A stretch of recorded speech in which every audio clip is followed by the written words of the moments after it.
Aujourd'hui, j'ai créé un jeu vidéo pour mon école en ne connaissant strictement rien. Ok, je sais que ça peut paraître bizarre, déjà, de créer un jeu vidéo pour son école, c'est vraiment pas commun. On pourrait même penser que c'est simple, alors que pas du tout.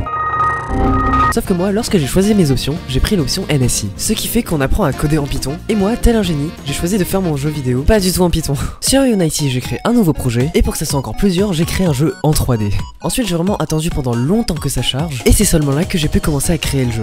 Déjà, il faut créer un sol. Ensuite, il fallait que je crée un joueur. J'ai juste créé un haricot.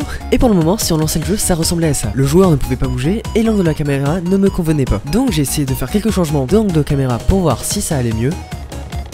Et le jeu rendait déjà bien mieux. Bon, c'est une façon de parler vu qu'il est littéralement vide pour l'instant. Ensuite, j'ai passé une demi-heure à écrire un code pour que notre personnage qui ressemble étrangement à un tic-tac arrive à bouger. Et en parlant de tic-tac, ça m'a donné l'idée du concept du jeu. La boîte de tic-tac, ça sera la fin du jeu. Et cette boîte là sera dans les nuages, je ne sais absolument pas pourquoi. Et le but de notre tic-tac, ça sera de rejoindre cette boîte de tic-tac en traversant plusieurs obstacles. Ensuite j'ai essayé de faire un spawn, mais je me suis rendu compte que déjà, de une, ça marchait pas, et de deux, c'était inutile. Regarde. Déjà, c'est ça le logiciel pour faire le truc, c'est de la 3D. Regarde ce que j'ai fait. Ça a l'air stylé, putain, mais c'est incroyable. Faut que je fasse, tu sais, le décor, mais le décor je peux le faire sur Paint. Et après là par exemple, là, les trucs là tu peux sauter, et là genre je pense que je vais juste faire des jumps. Mais les sauts et tout, ils sont déjà programmés ou c'est toi qui as fait genre? Non, j'ai créé, non j'ai fait. Genre par exemple là tu vois, ça c'est pour la vitesse à laquelle il va. Bon, là c'est explicite en fait les variables que j'ai mis. Ça sert à faire l'aim là, tu sais quand tu bouges la souris. Mais t'as une idée de quoi mettre dans la map? Puisque là c'est un peu vide pour l'instant. Bah frérot, mais des arbres. Je fais une forêt. En vrai l'arbre il est juste pas bien mis.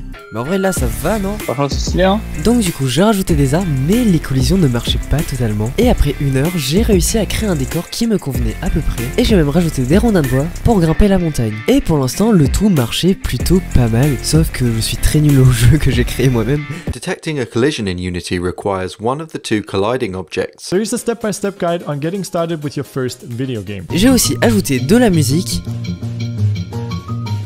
Et j'ai mis une tortue dans un lac. J'ai ensuite créé des nuages pour la fin du jeu, ainsi qu'une boîte de tic-tac pour la fin. J'ai ensuite essayé de créer un écran de fin, mais ça a fait énormément d'erreurs et ça a corrompu le projet. J'ai donc décidé de laisser le jeu comme il était. Donc je vous laisse tester la V1 du jeu final, à vous de me donner votre avis.